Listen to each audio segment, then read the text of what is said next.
When I was a kid, I grew up in a very small town in the 80s and 90s, and my parents often left my little sister and I home alone for a few hours at a time to run errands.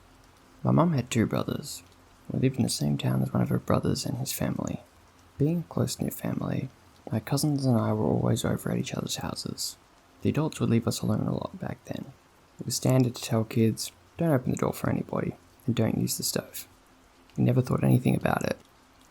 After my parents divorced, it happened more often as both parents worked different shifts at their jobs. My sister and I lived in town. My cousins and my grandmother lived outside of town with only a few neighbours nearby. So my sister and I got the best of both worlds, city kids and country kids. Because we lived in such a small community, everyone knew everyone else, and I think we all felt perfectly safe that nothing bad would ever happen, and if it did, our neighbours would help us. Around the time I was 8 or 9 years old, I began to get strange phone calls. It'd be a man's voice on the phone. These calls would almost always come when I was home alone. This person would tell me they could see me, that they knew I was alone, and that they were coming to get me. When I'd get these calls, I'd usually just hang out without saying anything. Of course, it terrified me, but I was too scared to tell my parents. I was scared by the calls, but I also liked getting to stay home alone. Being left to take care of my sister made me feel grown up, and I didn't want my parents to stop leaving me in charge. Stupidly, I kept the calls to myself. One day while my dad was at work, my cousin, who was a year older than me, was at my house. We were watching TV and playing when the phone rang. She answered it, and her face went pale. She hung up and started crying. I immediately asked her what was wrong, and she shook her head saying, "I can't tell you." I pressed, and she finally told me about how this man would call her a lot when she was home alone, always telling her he knew that she was by herself, and he was going to come and get her. I was shocked.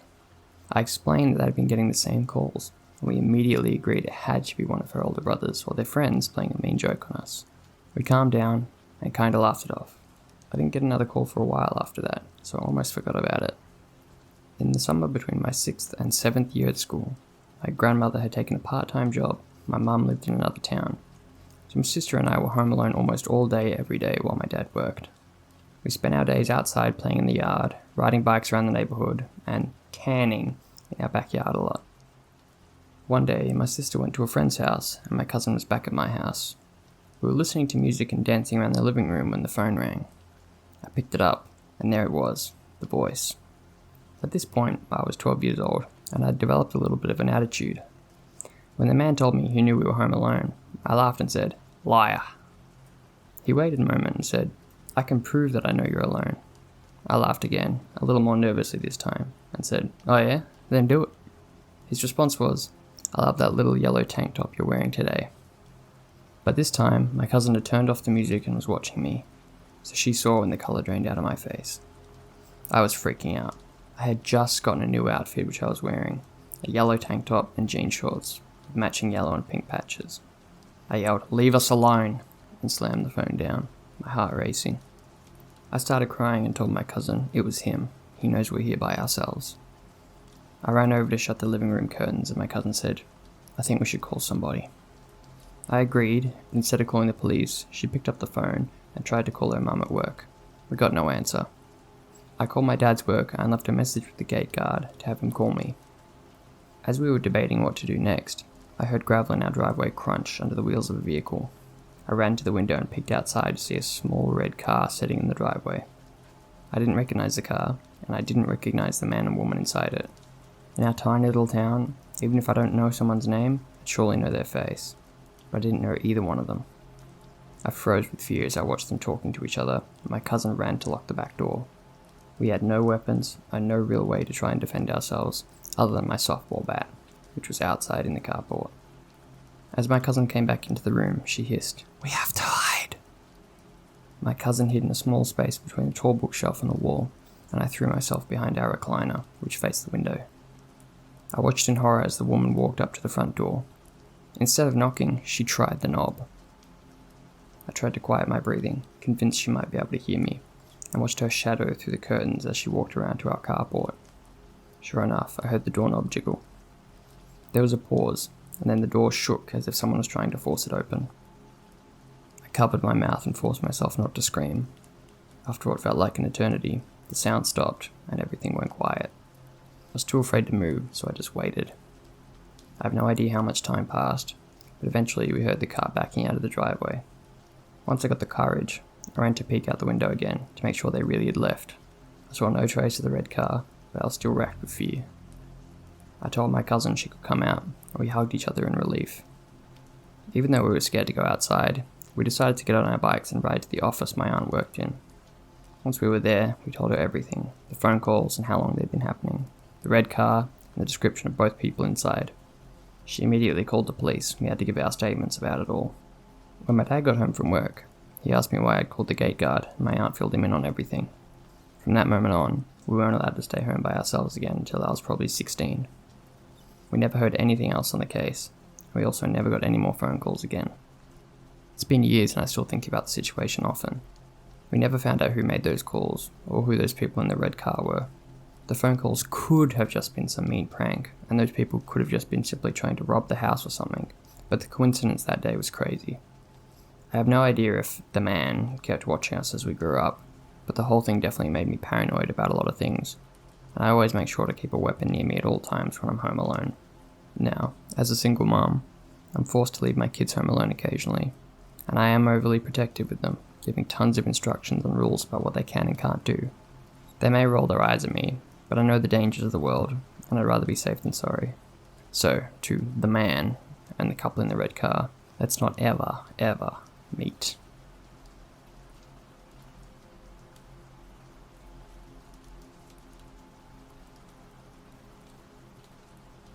Alright, so this was probably about 6 or 7 years ago now, pegging my age around 16 or 17, in Ohio. I went to school around the supposedly haunted Gore Orphanage Road, and us stupid high schoolers, knowing this, obviously decided it would be fun to go adventure seeking, even with the road being illegal to drive down from dusk till dawn due to drug activity. But I will tell you this, I never went back after this, and I don't plan on doing it in the future. So, if you haven't heard the legend, it goes like this.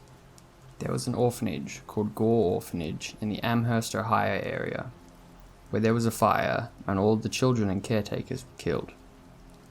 I'm recalling all of this by memory, as I actually happened to do a research paper on the place one year, but I'm sure I'm missing a few details. One thing became clear though during my research. The legend is bullshit. Back to the actual story. It's a Friday night, somewhere during football season, I'm thinking it was October, as me and a large group of friends decided to head into a nearby town to get late night dinner. From there we just bullshitted about school, this, that, etc., before 3 of my friends, a guy and 2 girls, who I'll not be naming, got onto the subject of Gore Orphanage.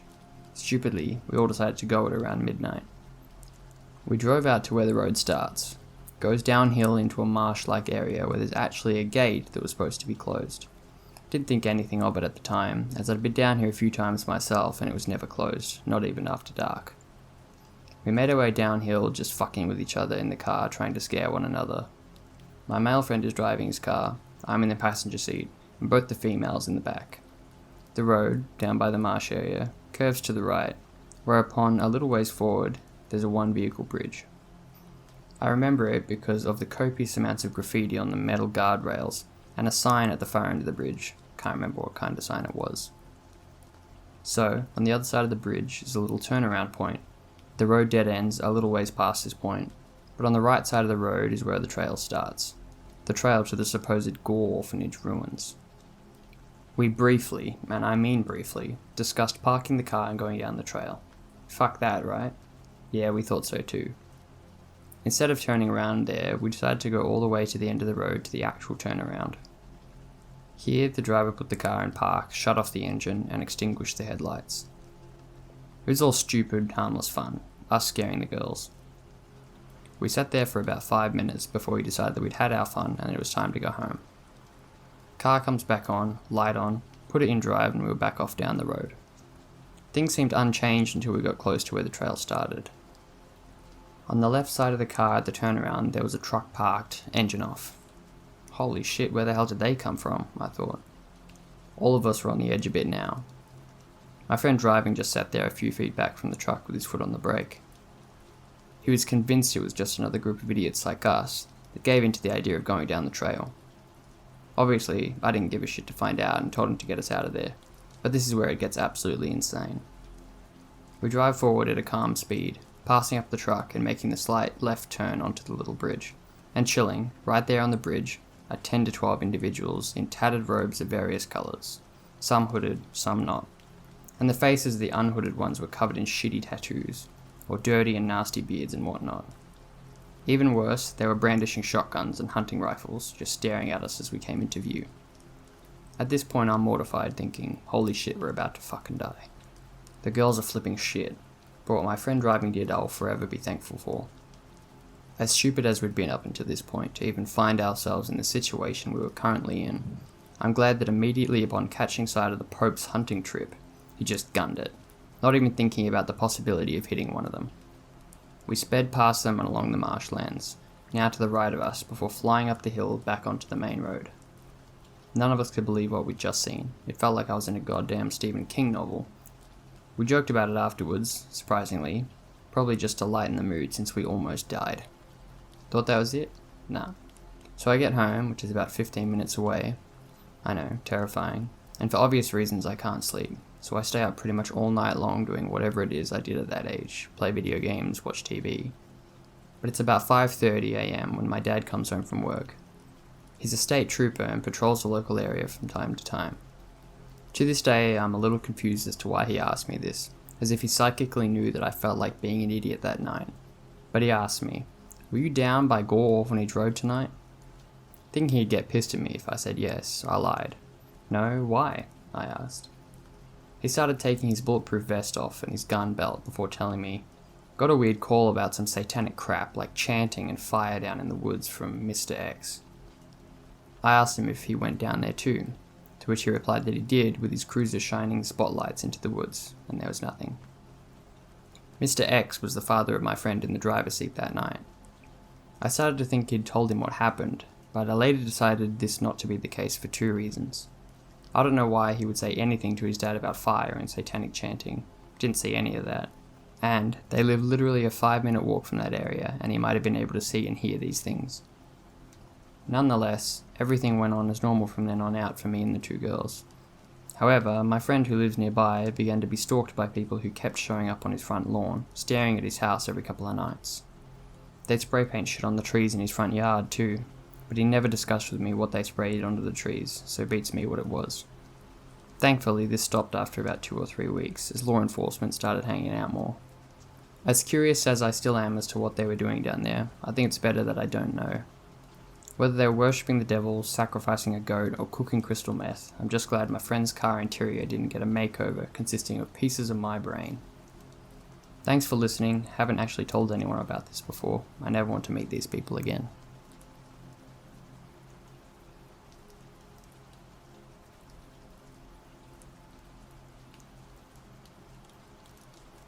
Before I begin, yes, I made a lot of dumb decisions. Yes, I should have probably called the police, but here it goes anyway. When I was around 15, I lived alone in a 2-story house. Although there were bedrooms upstairs, I would sleep on the living room couch. This was for 2 reasons. 1, it was a central location of the house, so I could hear everything. 2, it was equidistant from every exit. One night, at around 2 in the morning, I heard somebody jiggling the front doorknob. It was a slow, cautious jiggle, like they were trying not to be heard. When the door didn't open, they didn't stop. The jiggling slowly became less cautious and more irritated. They persisted for at least 2 minutes. They then went to the back door, which was also locked. I didn't want to call the police, because I was an unemancipated minor living alone. I didn't want to be placed into foster care, and I didn't want my parents to get in trouble for neglect. Eventually, the jiggle stopped. I stayed up that night, waiting for them to try other entrances, but nothing happened. A few nights passed, and I awoke to the sound of a door opening upstairs. The doors in the house would really stick, so they took a lot of force to open. When you pop them loose, they'd make a loud scrape, pop, shut-up noise. At the time, I would take sleeping pills. It made it hard to fully awaken, and I'd sometimes only awaken with sleep paralysis. I couldn't determine whether I'd dreamt the sound or whether I'd awoken from it. I started to fall back asleep, and thought I heard the door close light grinding of wood rubbing together. Then, the sound of bed springs screeching, like weight was being shifted. I thought maybe somebody's homeless and they thought this was an abandoned house. I was super tired and I wasn't even sure if I was actually conscious. I fell back asleep and awoke to the feeling of somebody watching me. There were stairs parallel to the living room door, and I could see them from the couch. Halfway down the stairwell, I could see a long-haired man crouched over, looking at me. It was dark, and I felt like we were both trying to verify what we were seeing. I kept a metal baseball bat by the couch and grabbed it. Slowly, the man erected his body and, without turning, backed up the stairs. I just listened for him to leave, or waited for him to come back down, but I heard neither. It was like he just stood at the top of the stairs, waiting for me. I didn't go back to sleep. I heard nothing, even until sunrise. When I left for school that morning, I questioned what I'd actually experienced. I had my boyfriend over later that evening. As we approached the house, he said, "Hey, your window is open." I looked, and the room with the sticking door was wide open. I told him what I'd experienced the night before, and he helped me check out the house. After finding nothing, I closed and locked the windows. I figured it must have been a hobo. Once they realized somebody lived there, they left. I stayed there that night, but I didn't take sleeping pills. I awoke to the door opening again. This time, I knew it was real. They knew somebody lived there, but they still returned. At this time in my life, I had very little value for my life. I had no fear for death, because I knew where I'd go. I decided I wasn't going to hide in my own house. I got my baseball bat, turned on the lights, and went upstairs. I yelled something like, "Listen, buddy, I'm coming up. Be out by the time I get there." I heard nothing and prepared for the worst. I checked the rooms and the closets, but I found nothing, and the windows were still closed. I checked the downstairs and found nothing as well. I felt pretty silly after finding nothing, but I still stayed up all that night. I got ready for school the next morning and saw that the window was open again. It occurred to me that I hadn't checked under the beds when I'd done the search.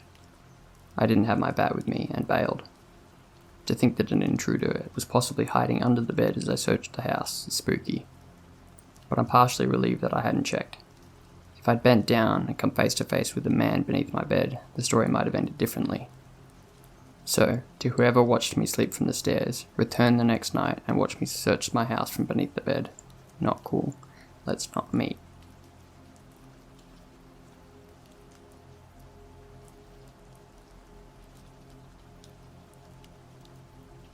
So, a couple of weird things have been happening near my house. Whilst I chalked it all up to coincidence at first, I'm starting to feel a little creeped out by it. We had a plumber around in the evening last Thursday. I was the only one at home because my mum had the day he was coming mixed up in her head. So, I wasn't expecting him and didn't hear him knocking at first, as I was playing PlayStation and blasting music out loud in my room. I apologised when I came downstairs and opened the door. He said it was fine and that he actually thought he had heard somebody around the back of the house, and had gone round there to see if anyone was there. He hadn't seen anyone, and came back to the front door. I found this a bit off, but didn't think much of it at the time. Later that evening, I wasn't sure where I'd put my cigarettes. I later found them in my car, but I asked my mum if she'd seen them before I found them. She said to me something like, "Actually, I did see a packet of cigarettes in a weird place. I think they were outside near the back door."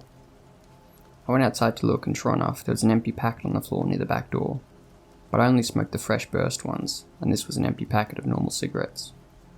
There was also a lot of cig butts on the floor, and in a plant pot nearby, and both me and my mum swear they weren't there before that day. I hardly ever smoke at the house, and I never leave the butts out in case the dog eats them.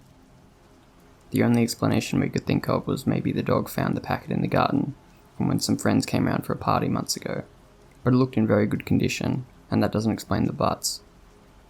2 nights later, on the Saturday night, I was in bed at around 11, so I had work at 8 the next day.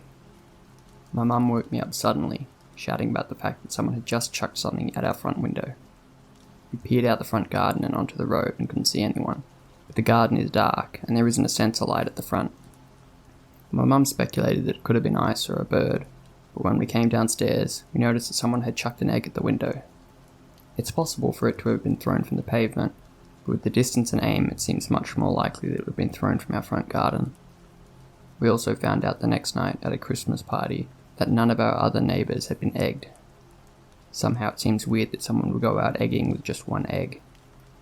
Lastly, on Monday night, I was bringing my dog to bed. She sleeps on my mum's bed.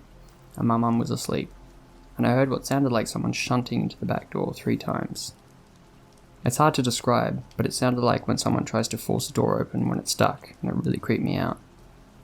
I genuinely thought someone was breaking in, and it didn't sound like the house settling down. It was in quick succession. However, I wasn't sure, and my mum wasn't sure either.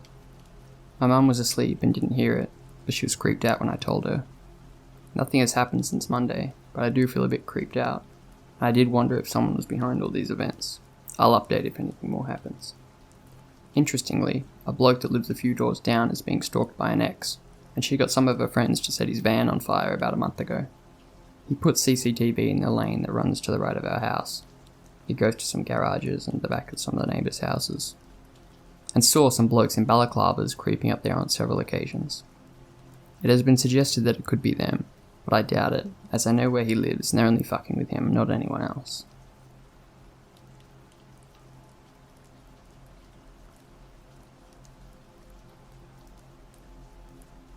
My name is Ben and I live in Australia. In the southeast of Australia lies the state of Victoria, and in that state lies the high country, an extremely vast and remote expanse of alpine mountains and valleys that's largely only accessible by 4-wheel drive and can take days to get in and out. The place is popular with 4-wheel drivers, deer hunters and hikers. We 4-wheel drive, and this was the destination chosen to go camping for a few days with me and my partner, just for some time away from the world beyond the reach of mobile phones. The 4-wheel drive was loaded up, list double checked, vehicle maintenance done, fuel loaded onto the roof racks. The police station closest to our destination notified of our trip. It's common for people to notify them as a safety measure, especially when not travelling in a convoy. Again, very remote. And off we went. We were headed to a place called the Wonangotta Valley, a remote valley deep in the high country, a huge amphitheatre type valley with alpine mountains rising high in every direction, and a river running along the valley floor. Towards the end of the first full day of driving, we finally made our way down the last track for the day, skirting the ridge and arriving at the valley floor as the sun dipped below the mountains. We found a secluded spot to pitch our tent and nestled in amongst the eucalyptus trees by the riverbank. It was midweek and off-season, so we were the only ones in the valley that we knew of. After setting up camp and having a meal by the fire as the sun went down, we snuggled together in our sleeping bags and in short order we decided to hit the hay. At some point in the night I woke to a loud noise. I wasn't quite sure what I heard, so from inside our tent I listened. Nothing. I must be going mad. No sooner had I thought it, I heard another noise. It sounded like something falling off our camp table and hitting the ground. I put it down to possums or wombats frolicking about. Common in the area, nothing to worry about. Should have packed up after dinner, I thought, and went back to sleep. Sunrise came and we slowly woke up, needing to pee. I opened the tent and jumped out. Looking around, something just came over me. A chill. It wasn't the way we'd left it. Instead of seeing 2 chairs together by the fire where we were sitting, one of them was by the table, and on the table was a loaf of bread I'd swear I packed away the night before. I walked over to the table to inspect. A half-eaten piece of bread was sitting there, very obvious chomp mark taken out of it. I flung the tent open and asked, "Were you up before me? Did you have some bread?" No, was the answer. Jess got up and together we went through all of our stuff. Nothing was missing. As we went to check the 4-wheel drive, I noticed the footprints. There's a bunch of them around the front of the car where the hood was. Most of the camp was covered in grass. This was one of the only spots that just had dirt. Had someone tried to open it? Very distinct footprints, not mine, not my partner's. Perhaps they'd already been there.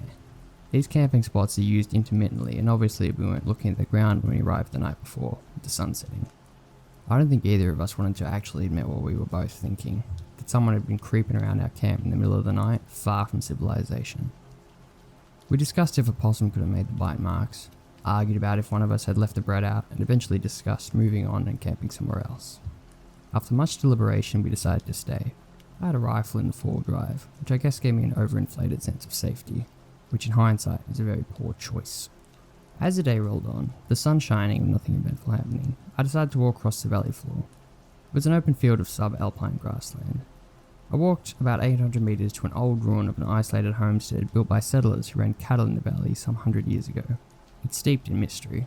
There's an old unsolved multiple murder from 1917 that always captivates people. I read the plaque, took some photos, and started wandering back to the camp. As I neared the halfway mark back to camp, I noticed Jess walking across the field towards me. Must have gotten bored, I thought. As she approached, it was clear she was in a panic. Immediately she started to tell me how she went down to the riverbank to wash the pots and pans, and as she looked up, she saw someone on the other side of the river watching her from deep in the bush. I had no reason whatsoever not to believe her. I asked what he looked like and got told. An old man, 70s or thereabouts, scraggly looking, and in old tattered clothes. Apparently the second she looked up he turned and walked away, disappearing into the impenetrable bush. I couldn't comprehend it. How was anyone out here without a four-wheel drive or a dirt bike? And how would anyone get to that side of the bank without first crossing over from our side? There's days worth of damn near impossible to walk through bush on the other side just to get to where my partner saw him. We decided to jump in the four-wheel drive and drive along the length of the valley, checking the dozen or so riverside camping spots as we went. I wanted to spot a camp, have my partner ID the guy and make sure he wasn't creeping, with our theory being that he may have been a hunter off in the bush after a deer. After making our way up and down the valley and not seeing anything, we drove back to camp at a loss to explain anything. As the sun started to set, and with my partner, and I, quite shaken, I grabbed the rifle and sat it next to us as we cooked dinner and chatted, having a few drinks to settle down the nerves. Had we just been spooked? It's just that there's a lot of mysteries surrounding the valley and the Homestead murders. We talked a bit and settled into a good foot warming by the front of the fire. At some point, Jess needed to go to the toilet. I was asked to come with her to the spot behind a tree where we placed a portable toilet, about 50 metres from camp. Considering everything that had gone on, it was a no-brainer. Jess did her business, and as we came around the side of the tree, that's where we saw him. Standing at our camp, about a metre from the rifle I had sitting against the table, was a man. Old? Check. Scraggly looking? Check. Tattered old clothes? Check. Jess squeezed my arm so hard I thought it was going to come off. Everything about her body language screamed, this is the same man. As we got closer, I could make out more odd things about him. He had part of a deer antler in his hand that looked like he'd been whittling away at it, and it looked like antler pieces carved into large plug holes in his ears, like stretchers but made of bone. Same goes for the bone-looking buttons on his ratty old coat. He wore old leather shoes that looked homemade. "G'day mate," he said. "Fuck me mate, you gave us a fucking heart attack," I said, officially shitting bricks. "Where have you come from mate, everything alright?" "Yeah, just over yonder. You lot aren't hunting around here, are you?" Looking directly at the rifle. "We might, yeah, why?" "No hunting around here, not enough deer as it is." "Well, we hadn't decided on it, probably packing up anyway," I said as I edged my way towards the rifle. "I should put this away anyway, didn't mean to spook you mate," I said, looking for an excuse to get that rifle into my hands. "It's all good, guns don't spook me," he said. I didn't imagine they would. I picked up the rifle by the barrel and held it like a walking stick, in an attempt to be non-confrontational, breathing a sigh of relief. "No offence, but you caught us a bit by surprise. You gotta be the only one we've seen since we got here." "Yeah, saw you come in last night." "I fucking bet you did." "I've been coming up here for 40 years. Beautiful spot, isn't it?" "Takes a bit to get down to the valley, eh?" "Yeah, mate. Look, no offence, but we're gonna hit the sack soon. Do you need to lift back to your camp?" "No, all good. Just out for a wander before I tuck in for the night. Saw the fire and thought I'd say g'day. Anyway, better be on my way." And with that, he turned and walked off, parallel to the river, into the dark. No torch. That was officially enough to spook us beyond any ability to calm down, and we decided to pack up in the dark and head out, even if driving in the dark was a monumentally stupid idea in this part of the high country. We got into the four-wheel drive and drove out. Taking us along the valley floor, we didn't see a single fire, a camp, a vehicle, nothing. We kept on driving. Halfway home, Jess walked on the drive, flipped on the camera. No memory card. What the fuck? After getting home and telling a few people what happened, a friend's dad, an avid bushman himself, was the one to officially freak us the fuck out. "Oh, you met the Button Man." "What now?" I said. "The Button Man. He's an old bushman who goes out into the high country for months at a time, hunts with a spear, appears out of nowhere, scares people, has buttons made out of bone. There's a heap of people gone missing up that way. The cops keep looking but can't find a single trace. Campers, hikers. One camp was found burnt to the ground and the car left abandoned. They can't find any evidence at all." A quick Google confirmed it. The missing people, the Button Man, the lack of evidence. Police sat out into the bush, found his camp, spoke with the man, but have nothing else to go on.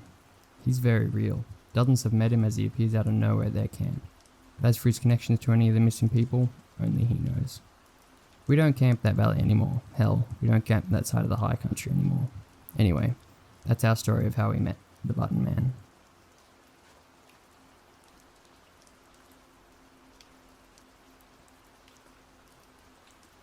I'm not sure if I'm in the right place, but I've held on to this story for the last 6 years because it sounds crazy, and I got told not to talk about it. I went camping 6 years ago with a now ex-boyfriend of mine. The campsite we picked was beautiful. We were able to drive in through some rough trails.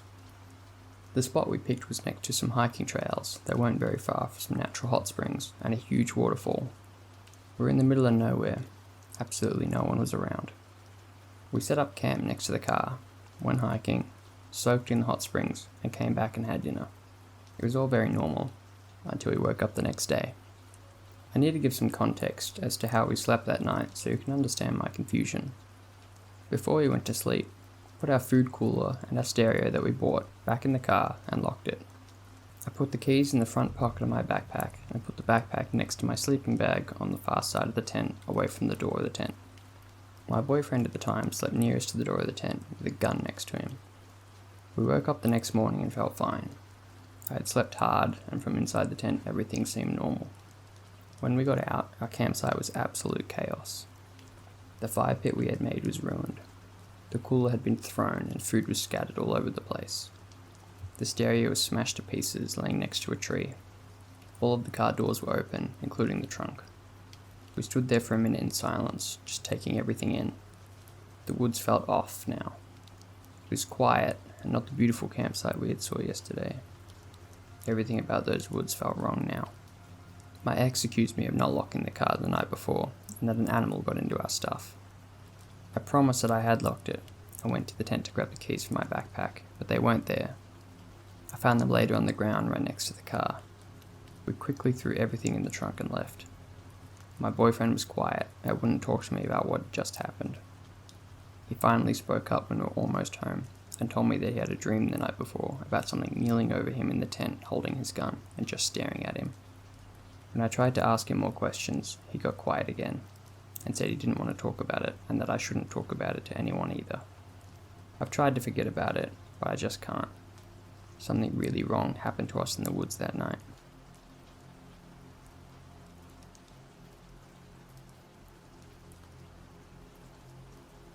This is a true story detailing something that happened to my wife and I 3 years ago. So, my wife and I lived in a renovated pool house on my uncle's property, up in a secluded, posh neighborhood in the mountains of SoCal. The community was quiet, given the economic status of the residents, and the fact that it was several miles up the mountain, far away from urban neighborhoods. The community was also gated, keeping it even more secluded. That being the case, the only real traffic was people who lived in the community coming up to their McMansions. There are 2 ways up the mountain, one approach from the south and one from the west. Either way, you must drive several miles up narrow, windy, one-lane roads that both lead up to these razorback ridges in order to reach the community gates. For those who don't know, a razorback ridge is a narrow ridge with a steep 100-foot or more drop to the bottom. Sorry for the long details, but I promise this is all important. So, one night, wife and I are hanging out with the family who lives down the mountain, in the San Bernardino Valley. We are there till about midnight, then decide it's time to get home. We start driving, and as time goes on, the houses and street lamps get sparser, and the darkness encroaches as we hit the base of the mountains. As we start to drive up the mountain, the street lights are absent, and the lights of houses are gone. Nothing but darkness and our 2 headlights. About halfway up, fog starts to develop. Nothing too uncommon for the area, just a little dangerous given the windy roads and how late at night it was. People have literally driven off the windy roads and died in the valleys below, even when there wasn't fog out, so I slow down and stay extra attentive to the road. The steep part of the ascent was over and we reached the Razorback Ridge, just a few more miles till we get home. When we reached the top of the ridge, the road leveled out and the fog grew thicker, limiting my visibility to 100 feet or so. Suddenly, I make out a large shape in the fog and catch the reflection of my headlights bouncing off a mirror surface. I slowed down and came to see a new silver Mazda crossover in the road. The car was not merely parked in the shoulder or even in the traffic lane, it was literally in the middle of the road. The back half of the car was in the lane opposite us, and the front half was in our lane, as if someone had come from the opposite direction and veered onto our side and just stopped there. This is particularly odd because that either means someone came from our community several miles further down the way, or had driven all the way from the other approach up the mountain, bypassing our community, which is the only real thing up there. In either case, it made no sense for someone to be coming out this way this time of night, and to have stopped their expensive car at this point in the road. Furthermore, the car was empty, lights were off, doors were all shut, the car was not running, and nobody was nearby. There were no flashlights shining, and nobody was calling for a lost dog. No flat tires, no houses or trails nearby, just the road, the fog, the silence, the cliffs, the empty car, and my headlights. As I slowed down and absorbed the scene, the only thing I could think of was, this is a trap, and every horror movie and survival video game I played told me that bandits or creepy creatures were going to pop up soon. That being the case, I retrieved my handgun and stopped the car, but I didn't put it in park. My wife was also taken aback and muttered, "What the heck is this?" I said I wasn't sure and that I was going to call out to see if they needed help. Despite the creepiness, part of me still thought there was a rational explanation, and that someone needed help. I cracked my window a bit and listened. No voices, no engine running, no wind. Just the barely audible soft hum of my engine, which goes into eco mode when stopped. "Hello? Is anyone there?" Nothing. "Do you need any help?" Nothing. I started to clench my pistol grip tighter, and move my finger slightly closer from the slide to the trigger, anticipating an attack. Still, nothing. After having been there about a minute in total, I said the dumbest thing in my life. I actually thought, and said, "You think I should get out and investigate?" My wife looked at me like the dumbass I was and said, "This is creepy, let's go." I still feel dumb for saying that, and as it left my lips, I realized I was sounding like some generic horror movie extra about to get killed in the first 5 minutes of the film. At that point, I realized it was time to go, and I started to slowly drive around the car, scanning for movement in the fog in the vehicle. Again, nothing. We finished our drive back home and talked a little, and then went to bed. For the next week, I checked Facebook community pages and local news for anything connected to it, maybe a missing person report or a missing dog alert, or even just other people who saw the car, but nothing came up. I drove that path dozens more times at that hour, but I never saw anything like it again. I still don't know what that was about, and I can't rationalize it without copping out with "it was just an elaborate prank" excuse, which honestly seems improbable and ridiculous as well. To be honest, it seems like the road was intentionally blocked, but I do not know who would intentionally block a road with a very expensive car on a windy, dangerous mountain road in the middle of the night in the middle of severe fog. Still a strange and creepy mystery to this day.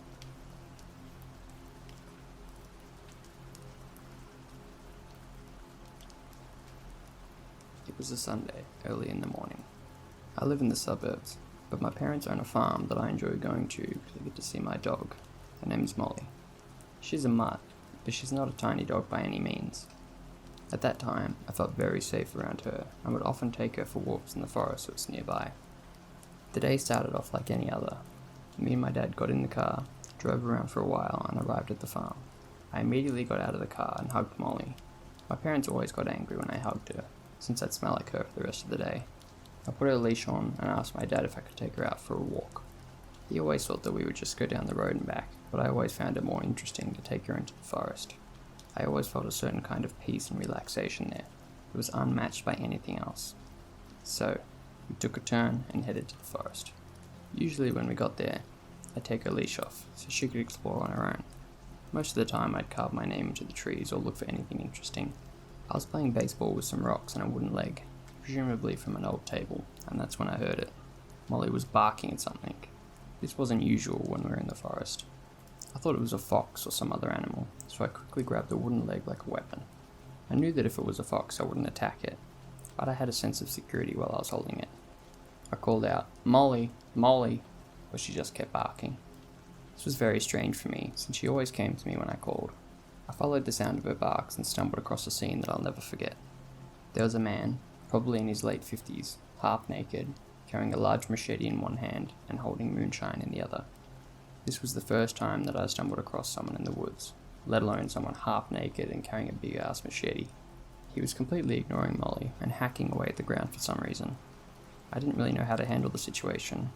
Even now I have no idea how I would handle it. "Sir, are you okay?" I asked in confusion.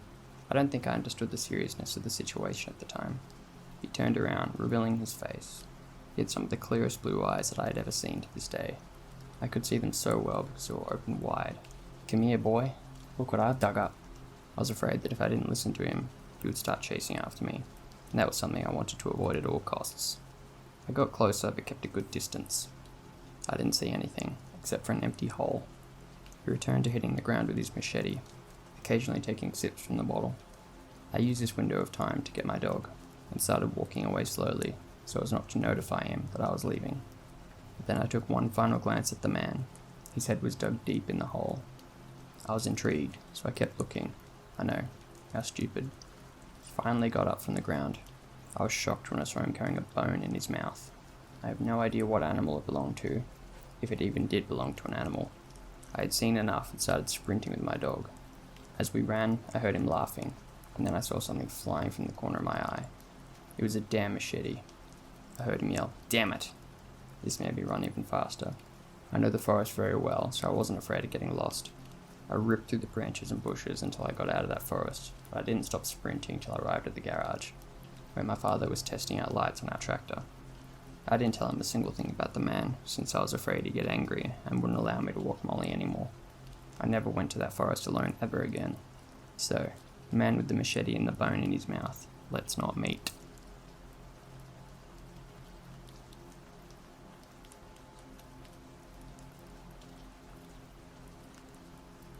This is probably the most terrified I've ever been in my life. And even as I'm writing this, I'm getting chills real bad. So, I was around 11 or 12 and lived in a pretty nice suburban town in a secluded cul-de-sac. Big house with my mum and dad and one of my older brothers. My oldest brother moved out and my other brother was in high school. I was just old enough when my parents would let me walk home and stay home by myself until they got home or my brother did. My dad's an accountant, works late nights during tax season, and my mum worked a second job a few nights a month. My brother was involved with the high school radio station and wouldn't get home until late a few nights a week. It just so happened that this was one of those nights where all three of them wouldn't get home until late. It was around 5 o'clock when it started getting dark out, and at this time I wasn't afraid of much. We had recently gotten a new home phone with a brand new caller ID feature. Pretty cool to have at the time. While I was watching TV, the phone rang, and the caller ID was 0000000, so I picked it up and heard nothing, then immediately the dial tone. I wasn't too worried at this point because this had happened before. It was getting late and no one had come home yet. Only my parents had cell phones at this point.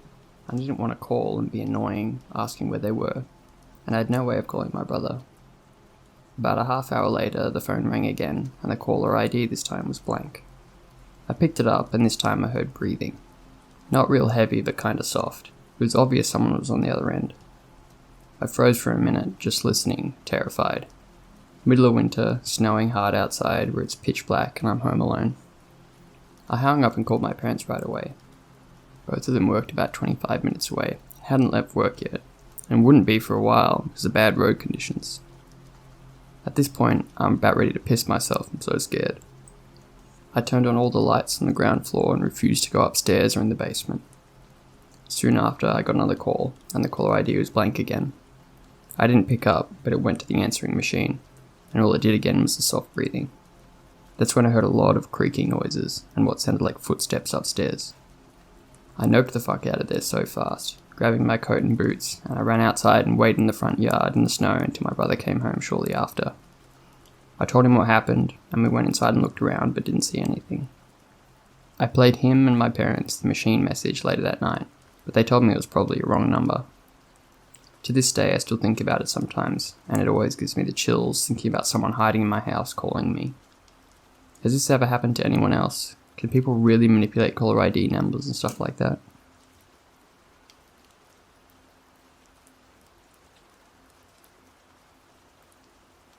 Background.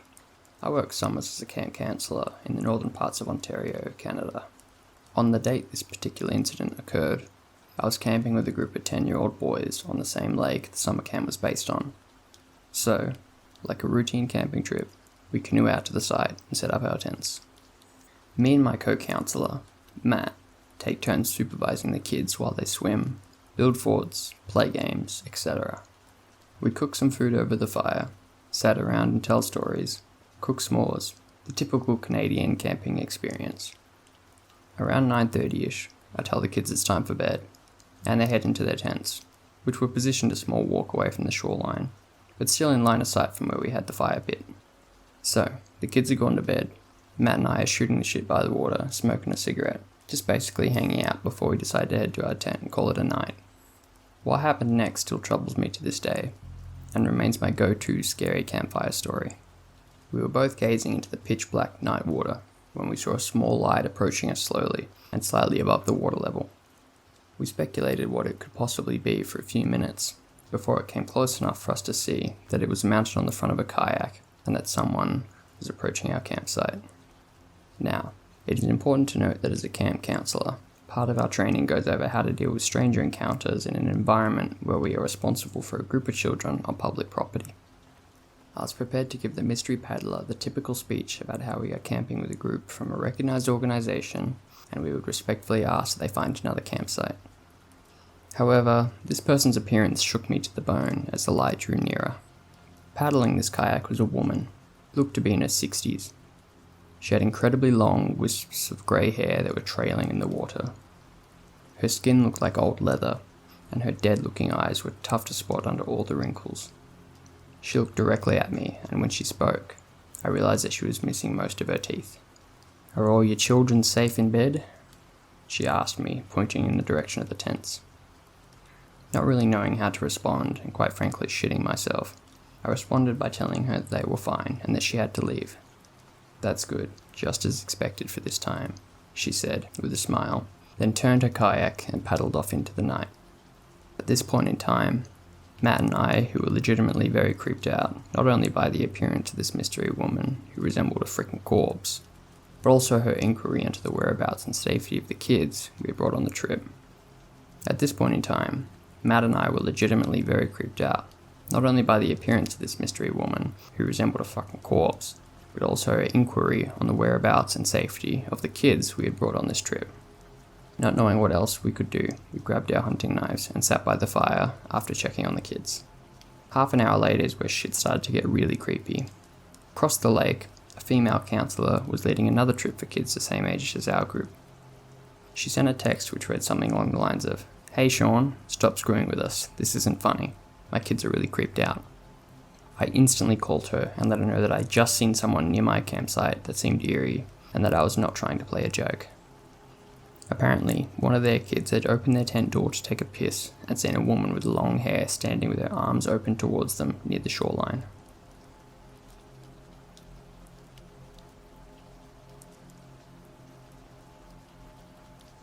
This is a real story that has absolutely traumatized me and my boyfriend. 2 years ago, I moved to the UK for university, as I'd always wanted to go there. This also to get away from my parents, as the situation at home was beginning to become too toxic for me. In my first year at uni, I moved into student accommodation and met some really great people. It was a good year, just enjoying my time away from my family and discovering what independence really meant. Anyhow, as I entered my second year, I decided with some friends to move into a house. It was still rented by student accommodations, but at least we had our own house, and we weren't as restricted with the noise and parties as we were when we lived in the small shared flat. No, I had a ground floor room, and my window gave me a view into a very small backyard. I'd use this backyard every day to have a smoke, as I'm an avid smoker. There's also a gate to the other side of the street to put the bins out and whatnot. The gate could only be closed and locked from the inside of the backyard, but since it was an old gate, we had to attach some strings to keep it closed for good. The house had neighbours on either side, so it was surrounded by families, as well as some other student accommodations. The neighbours to the right of us were 5 boys, who looked way above the age of being at university. They were strange to say the least. I met one of them outside of our house one day because of a police intervention. This was due to one of the flatmates attacking him and the others with a kitchen knife and burning their kitchen down. I heard some screams, and so I went outside with my flatmates. We saw one of them covered in blood, cuts all over his arm and a wound on his head, inflicted by the kitchen knife. My flatmates and I didn't know what to do, so we offered him help to clean himself and gave him an old t-shirt to change out of his bloody clothes. We then saw the guy who heard him being escorted out by the police and arrested. After he was driven away, we have no idea what happened and never got any updates. Anyway, the guy who he helped was quite weird. He said a lot of bullshit, kept trying to grab me, flirt with me, and we noticed when helping him that he smoked quite a lot of marijuana. We didn't really care at the time because we were more concerned with making sure he was okay. Then after some time had passed, I'd often go to uni and come back home to see him in the street, and I just never said a word to him again. But one day, he came up to me in the street while I went to the corner shop and started talking to me weirdly. I didn't feel comfortable at all for some reason, so I just didn't respond to him. He then just said, "Oh, that's okay. I'll just wait in front of your house then, and we can talk further." Needless to say, I was creeped out, and just thought he was joking, so I bought my drink at the shop and headed back to my street. As I turned into the street where my house was, I saw him with his flatmate sitting on my doorstep waiting for me.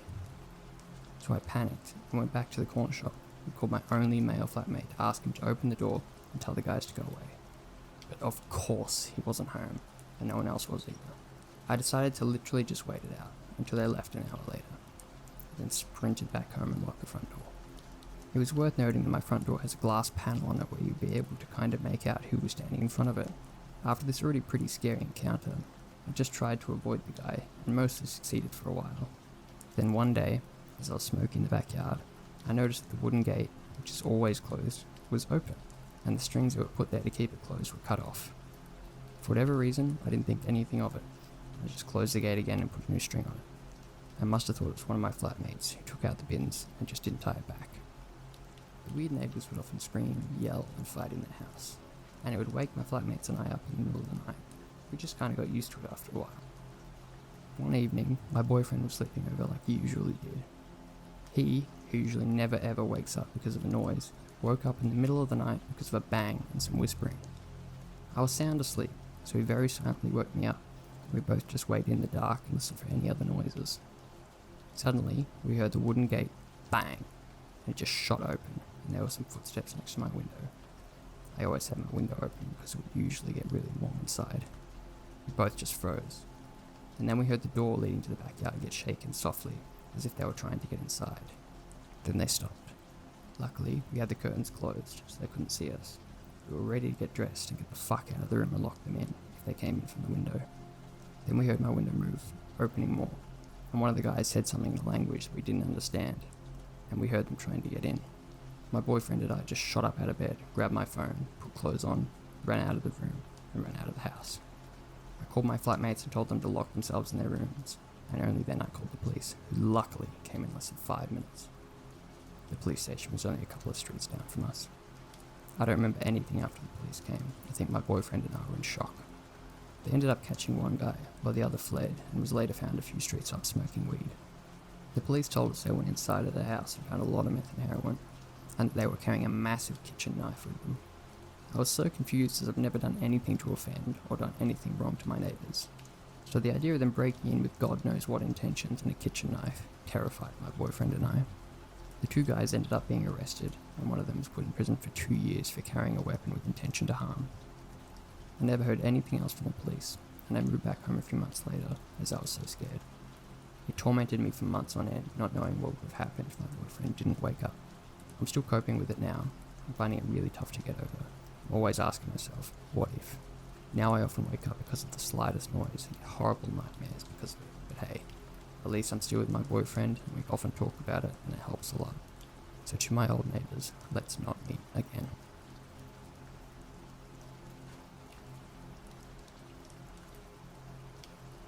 So, I have to keep this very general, but must share.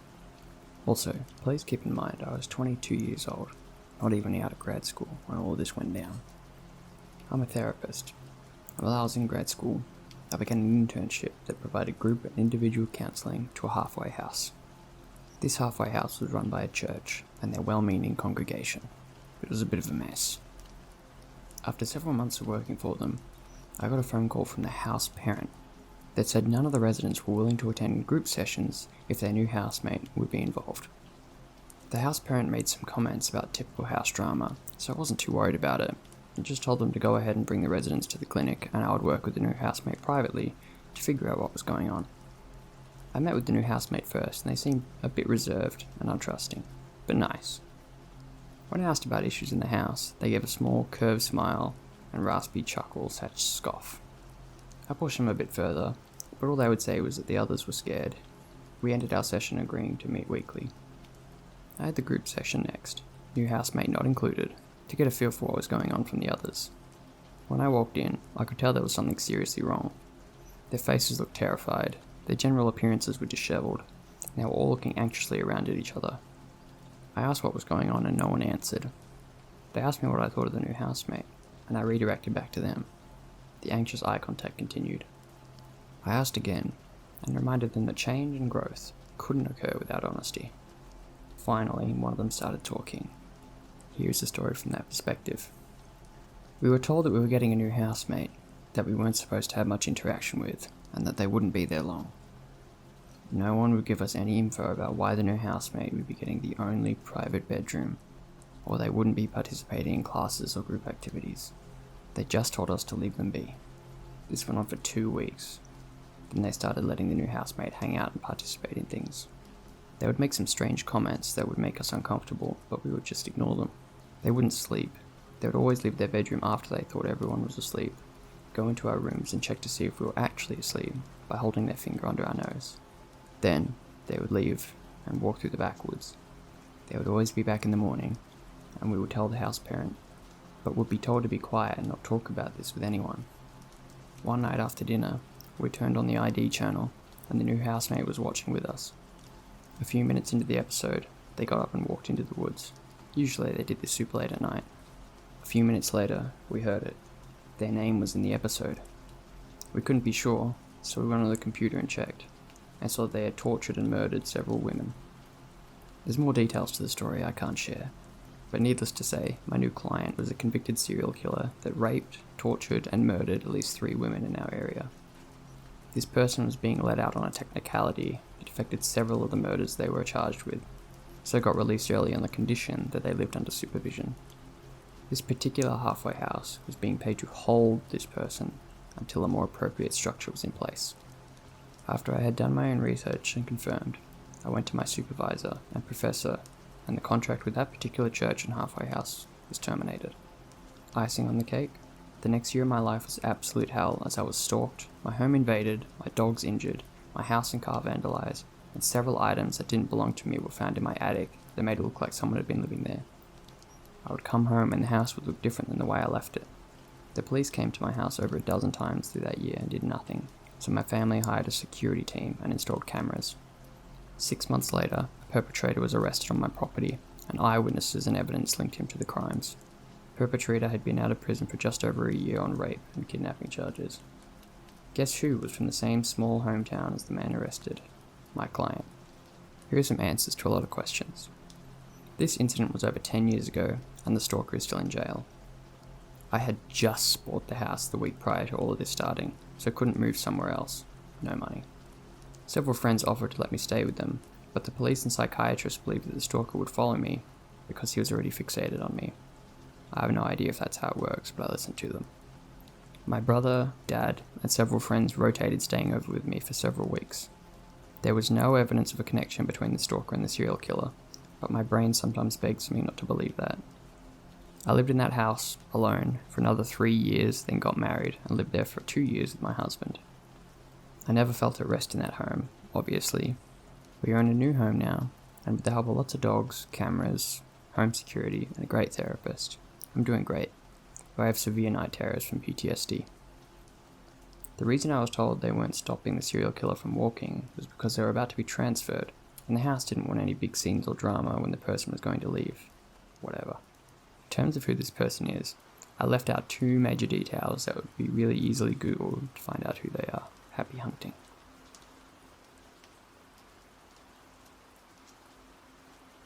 Okay, so my story needs a little backstory first. I am, and always have been, a very small girl, standing at 4'11", full grown, now at 27, and I have always been able to pass as being much younger than I am, especially if I'm not wearing makeup. When I was a small child of about 7 or 8, my father bought a little cabin in a town in Texas called Livingston, in an area of Livingston called Onalaska. The cabin was really nothing remarkable at only 600 square feet. It really was just one giant room, a teeny kitchen the size of a normal bathroom, and a bathroom the size of a large closet with a porch out front. The whole property consisted of 2 lots, so there was plenty of space, but the cabin itself was dinky. The whole area was in a strange mix between backwoods and suburbia. It was a true neighborhood, but not the prim and neatly kept neighborhoods I was used to in suburban Houston. Despite this, it became a very fond place for me, and some of my greatest memories in life are at that cabin, including my evacuation from Houston during Hurricane Rita, but that's a story for another day. Anyways, around 11 to 12 years old, my father bought me a 4-wheeler, and the little lake town suddenly became a lot bigger. I didn't go super far, but I definitely ended up going further than I'd ever gone before. It was quite common to see me zipping up and down the roads with a pile of neighbourhood kids on the back of the four-wheeler when we would go up to the cabin on weekend visits. This was around 2001 to 2002, so cell phones were a thing, but it was still common for people not to have them. Usually I had a beeper that I carried around, but with no phones at the cabin, my father gave me a walkie-talkie with a very long reach instead. Looking back on it now from a world of cell phones, this seems like a bad idea, but this was a small town and we had spent so much time here that it felt safe. So, on one of these weekends, I was buzzing around my neighbourhood like I usually did, and I stopped at this peninsula that overlooked the lake. This was a set of docks that us kids always came to when we wanted to swim, despite the very real threat of giant alligators, but being stupid kids we didn't really worry about that. I was overlooking the lake when my walkie-talkie buzzed to life. Naturally, thinking it was my parents trying to reach me, I answered quickly. I couldn't quite make out what they said at first, so I tried confirming that it was my dad.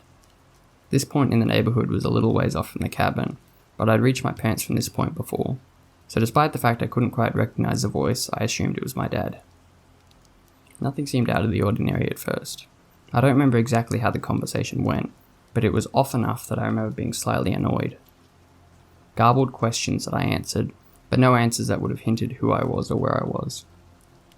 Eventually the conversation started to drift in a way that I knew something was off, but I was not alarmed just yet, as my dad was notorious for pulling pranks on me and goofing around. I kept talking, stupidly. Alarm bells weren't going off yet. Finally, though, the guy on the other end of the walkie-talkie made a comment. I cannot for the life of me remember exactly what he said, but it was enough to make me doubt that it was my father. This is when things took an extremely creepy turn. Keep in mind, I had been talking to this guy pretending to be my father for a good 15 minutes, sitting on my four-wheeler on this peninsula. "I can see you. You should come take a ride on my boat," he said. My father had a boat, but this was just so out of character that it made me realise it wasn't my father. "Dad? You're not Dad, are you?" "What are you talking about?" he said. "If you can see me..." I started feeling a bit peeved that this guy had been messing with me. "What am I wearing?" He paused for a second before the walkie-talkie crackled to life, and he said very clearly, "You're wearing an orange shirt, you have red hair, and you're sitting on a red four-wheeler right by the swim docks. Why don't you come ride in my boat?" At this point my eyes widened and my blood ran cold. This entire time some strange guy that I didn't know had been watching me, and God knows where. It took me maybe 10 seconds to look around wildly, then kick the four-wheeler up and race out of there so fast that the wheels had a hard time catching the ground. I remember the wheels spun out against the gravel beneath them, and when the four-wheeler finally started moving, little me had a hard time holding on. I floored it the entire way home, stopped in the middle of the yard, and burst into the house. Obviously the first thing I did was ask my parents if they had contacted me, which they had not, and hadn't for hours. I was in such a panic that there was no way my dad wouldn't have confessed it had been him. He was a practical joker, but he knew when the fun was over. I hate to think what might have happened had I continued sticking around in the area, or if I hadn't figured out that it wasn't my dad pulling my leg. Nothing came out of this incident though, and my childhood up there resumed as normal. Eventually the weekend visits stopped, but the story doesn't end there. During my parents' divorce, I moved to live at the cabin permanently with my father, or at least until he could find something better. This was the only place we could go when he left my mother. My father had recently suffered from health issues, so I took a job at a nearby gas station tobacco barn to pay the bills and let him recuperate. Thankfully, the cabin had no bills save for electricity, water, and internet, so my small salary was enough to keep us going. I only worked there for 3 months, but those 3 months were by far the creepiest I'd ever experienced. Within the first month, a rather tall and obese man became infatuated with me, and he couldn't have been creepier. He had short, crew-cut hair and a slightly unkempt beard-mustache combo. The first time we ran into each other, he stared at me with these wide, crazy eyes, ordered his gas and just stood there for 2 to 3 solid minutes, just staring. When I asked if I could help him, he said nothing. Now, the part of the tobacco barn I worked in was strictly the gas side, and I was pretty much in a glass box with an opening to take people's money and give them their cigarettes, which I could not have been more thankful for.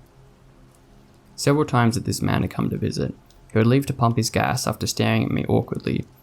About the 4th or 5th time, after I thought he had left, I hear a knock on the other side of the barn on the glass. There he was, face pressed against the glass, staring at me with his wide, manic grin and waving at me with his fingers. It was enough to send me running for my manager when he left, demanding to go on break before I pissed myself. The last time I saw him, I'll never forget though. It's been etched into my mind so deeply that I doubt bleach could scrub it away. He arrives as he usually did and orders his gas. This time, however, he reached through the hole in the glass and grabbed my hand before I could put the cash away in the cash register. It wasn't a violent grab, but it was firm enough to keep me from pulling away. Being a very sheltered 18-year-old, I froze in place. "I love you," he said, refusing to let go of my hand. I simply stared at him, unnerved, and alarm bells ringing in my head. "Say it." "What?" I responded. "Say you love me." Naturally, I just wanted this guy to go away. Being so freaking scared out of my mind at this point, I stammered and said it out of impulse. Maybe he would let me go and go away. "I love you?" I said uneasily. "Call me if you need anything. What's my number?" He asked again. This threw me off completely, and the look on my face probably gave away my confusion because he repeated himself, despite my stammering that I didn't know. Finally, he said something that made my blood run cold. I felt like I was going to throw up. "It's 911. He winked. This guy was a sheriff deputy. The person I'd have to call if I got into any sort of trouble in town. The person I'd have to call if I had a medical emergency or someone tried to rob me, and he wouldn't let go of my hand. I just nodded, trying to keep myself from shaking bad enough for him to feel it. He had never pulled up in a police car or anything, but when I talked to my manager, she confirmed what he had said as being true. Once he did let go of me and went on his way, I retreated to the back and demanded to be relieved from the gas station area. I didn't care, I just did not want to see that guy ever again.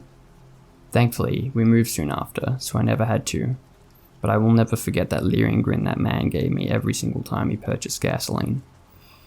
You'd think moving away would be the end of the story, but no, it got even worse when I went to college. And you wouldn't think that would be the case, considering I was in Galveston. I needed to go to my counsellor to discuss a few things, and this usually involved about 30 minutes of chit-chat, as me and my counsellor had become pretty close while I was attending school. During one of these chats, which my father had attended due to him attending school at the same class as I was in an effort to finally get his degree, I mentioned Onalaska, Texas, and how he had owned a cabin there. Instantly, the happy expression left my counsellor's face. She informed me that she had been a social worker in that area for quite a few years, and suddenly my childhood playground took an extremely dark turn, and the sheriff at the gas station became a nightmare. Apparently, the area was notorious for pedophilia, kidnappings, and other horrible incidents. The whole neighbourhood, including the police officers, were in on it, and it was common for people trying to out the incidents to go missing or be completely thrown out of the community through intimidation tactics. She proceeded to tell me of several cases she had worked on, careful to leave out confidential details of course, including incidents of entire families being in on the whole mess. When I told her about the sheriff I'd encountered, she kinda paled, and wouldn't tell me any more, except that she wasn't surprised. The conversation went on for over an hour and a half, but it was enough to make me never want to return to the small town I'd called my childhood summer home, and vow to never ever bring any children I might have in the future there. So to the guy that intercepted my walkie-talkie signal and tried to lure me to his boat, and to the creepy sheriff, let's never meet again.